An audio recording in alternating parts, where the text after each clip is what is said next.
Hi, welcome to 50 and Starting a Business. Today we're going to discuss the best states to open up an LLC, or to register an LLC, I should say. So there are some states that have great reputations for having an LLC, like Nevada, Wyoming, Delaware, and recently I learned of Oklahoma because apparently they have great liability protection. However, there are a lot of drawbacks. And I didn't realize this. I had always heard, hey, those are the great states, that's where you should open it up. But you need to take a step back and listen to this video because you are going to learn a lot, because I learned a lot researching this video. I know with my wealth management business, I needed to open it up in the state where my licenses were for ease of use. But when I was thinking of doing an LLC for 50 and starting a business, mainly because I want to get an EIN number, I kind of was like, okay, well, let me research. Maybe I should do Oklahoma. Nevada would be kind of cool. So here are the things that you need to consider when registering an LLC. Number one is you should do it in your home state.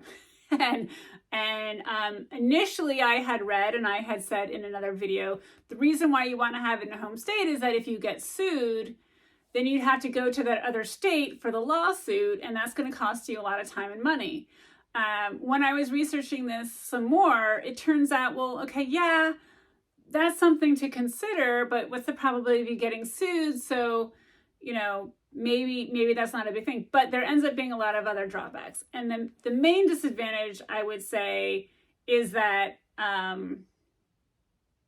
you still have to, in the home state that you do business, you have to register that business. So if I have my LLC registered in Nevada, I still have to register that LLC in New Jersey. So yes, it originated in Nevada. I got my EIN in Nevada.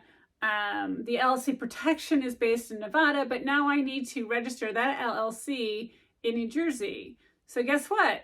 I have to pay New Jersey filing fees, and I have to pay Nevada, and I have to pay the annual fee in Nevada, and I have to pay the annual fee in New Jersey.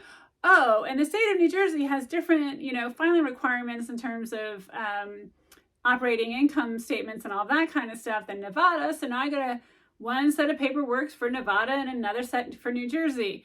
So to me, that is the massive disadvantage. It makes it cost prohibitive. So whatever I would have saved in New Jersey for liability purposes, for filing it originating in Nevada, I didn't. Now, if I have a business, let's just say like construction, or I don't know, I can't think of anything really dangerous than construction because you're dealing with all those power tools, maybe a sawmill, something else that's pretty dangerous, it might make sense to, do Nevada or Oklahoma or Wyoming or Delaware for that matter, and then still register it in whatever state I live in. And I'm okay with having the duplicate filing fees and the reporting and all that because I really need that liability protection. But if you're like me and it's this 50 and starting a business, channel, or another business where the liability isn't that great, yes, it exists. There's always, some type of liability generally does exist. There's not really a risk-free business out there. But maybe it's not as important. And so staying with New Jersey and having the one filing fee and one annual reporting requirement makes sense. So one thing to go back in. So let's say I have my LLC registered in Nevada and my business is New Jersey. New Jersey considers Nevada to be a foreign LLC, right? And then New Jersey is my domestic state. So right now, my wealth management business, it's a domestic LLC. I registered in New Jersey. It was formed in New Jersey. If I was to do 50 and starting a business as a LLC in Nevada, that is a foreign LLC. Both, as I mentioned earlier, whether I'm domestic or foreign, that LLC, if I do business in New Jersey, has to pay New Jersey filing taxes and reporting requirements. So you're having double the cost, double the paperwork if you have the foreign LLC and you work in New Jersey. There are fines and penalties that can get quite expensive if you do not keep up with that annual filing fee. And there's a recent one Connecticut had a massive crackdown on foreign LLCs doing business in Connecticut but not registering in Connecticut and not paying the annual fees nor having the required reports filed each year. So here's an example from Connecticut, but I want to say that each state dictates what the fines are. Some states, it's a little bit of a slap in the wrist and a slight fine. Other states, like California, can be huge fines. But in Connecticut, so when they did this crackdown a couple years ago, they went down and they found all these businesses that hadn't registered in the state and weren't paying the annual fees. They collected $1.3 million off of just cracking down on foreign LLCs doing business in Connecticut. It averaged out to be $4,600 per entity. One entity was charged $30,795 because they said, okay, every month that you were doing business in our state, that's $300. Then we're going to charge interest on the $300 each month that you didn't pay.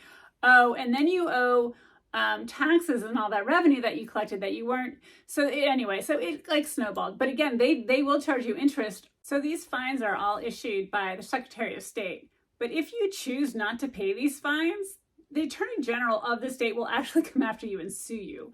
So try not to get in trouble with the state governments and their ability to collect your money, because they will go after the money and they will sue you. And it seems that there's not too small of a amount of money that they'll go after and sue you.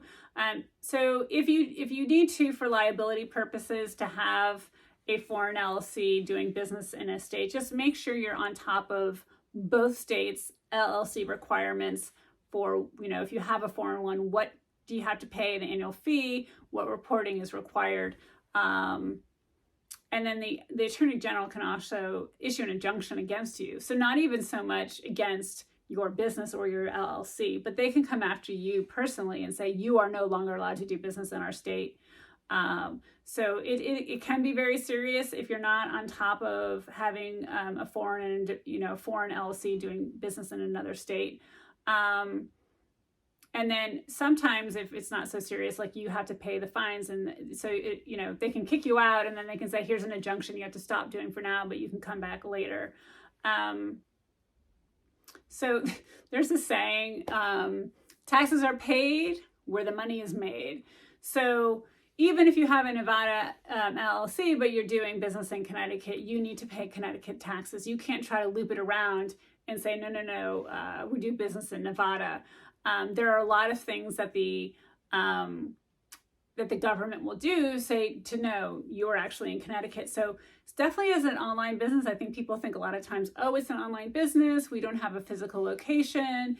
Our LLC is Nevada. We're Nevada. Well, the state of government can come back and say, actually, no, you're not. And, this is what we look at. So what the state government is going to ask you, and you need to be able to answer. And maybe you want to do this in advance so you just don't even run the risk of getting in trouble. The state is going to say, okay, well, where is your home? Where do you live? Where do you pay rent? So if you don't own the home, but you're renting home, where are you renting a home? Where are your bank accounts? Where's your driver's license? Where are your car registered? Your tax returns? Do you have a license or permit to do a business? As I mentioned before with Coastal Private Wealth Management, my licenses are registered in the state of New Jersey. So that's why, one of the big reasons why I needed to set up my LLC in New Jersey. If you still say, oh, okay, that's all fuzzy, we can kind of get away with it. Do you have kids? Where do they go to school? Do you have a doctor, a dentist? Where are they located? Do you have a bank account, financial statements? I know when my parents moved to New Jersey, to Florida, and said that Florida is their state of residence, they moved their bank accounts to Florida, and their doctors are Florida. It just makes it much easier. The state of New Jersey wants to collect as much money from you as possible. It was much easier if they just switched everything down to Florida, so there was no ambiguity as to where my parents were domiciled. Where's your car insurance, right? Car insurance, health insurance, social media. They can actually track down where you're making the videos and posting them. So don't think that the government's not able to do all these things. Don't think, oh, it's my phone. My phone goes with me everywhere. There is, I can do 50% here in New Jersey and maybe 50% in Florida, but if my kids go to school here in New Jersey, you know, there's a way that the government, whether it's New Jersey or Connecticut or Florida, can kind of track down and say, you know, this is where you are, this is where you owe the taxes. And some states check more often than others. Like I know New Jersey is really hard. They'll actually look at easy passes and like kind of see when do you leave the state, when do you come back from the state. They want their tax money. So make sure you're aware of all that and you can answer those questions. So make sure you can answer all of those questions truthfully and honestly before you decide where you're going to register your business. Definitely, especially if you want to use a foreign one and you think, oh, I'm just going to use Nevada and I'm going to pretend I live there and I'm going to pay taxes in Nevada or Wyoming or what have you. Know all of those questions, know the answers, and make sure that if, you know, the state of New Jersey or whatever your state is comes back to you, that you can answer those honestly to prove that you actually are in Nevada or Wyoming doing business. Thanks again for watching. Have a good day.